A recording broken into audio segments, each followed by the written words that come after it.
When he got home, where was he at in terms of getting back to the boy you remember?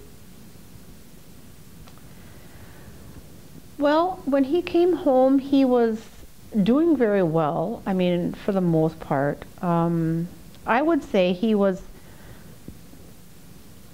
personality-wise and everything, he seemed a lot like the boy he was. I mean, he still had his issues. He still had to deal with confusion, anger, forgetfulness, and he would get frustrated because he would see where he was lacking at times, you know.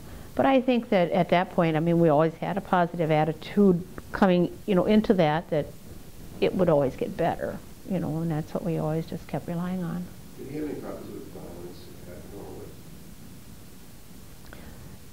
Yes, anger. I don't know if he was violent per se. They apparently, brain injury people do have violent issues. I know in the hospital he would do that. They had to restrain him a lot, and they said that was normal. At Norwood, he would verbally lash out at times, but not physically. He never lashed out physically at anyone. What does he look like in terms of physically when he wakes up?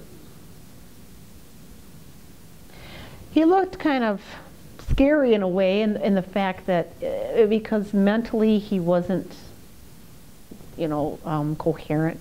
So he'd have this look on his face, which was not, I don't know, for lack of better thought, intelligence. He looked lost and kind of like a wild man. That was probably scariest.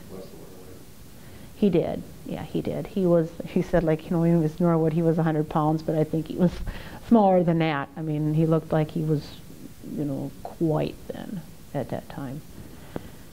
But he's never been a fat person, so. What are the biggest problems that you have with him at home? I think opinions. He might think something one way, I might think it another, whether it be a conversation or the way something should be done. I would, we would clash is the biggest part. So, I might say,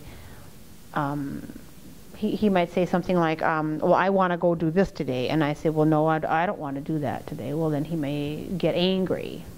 Or he, sometimes it would be just something even small is something I'm going to make for a meal. Or if I'm going to do one thing, but he wants this done first. And it would all get done, but that would throw him off.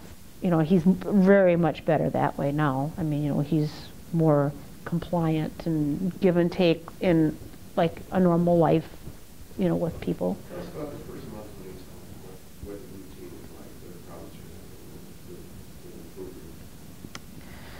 The first month, it's been so much I don't even hardly remember now.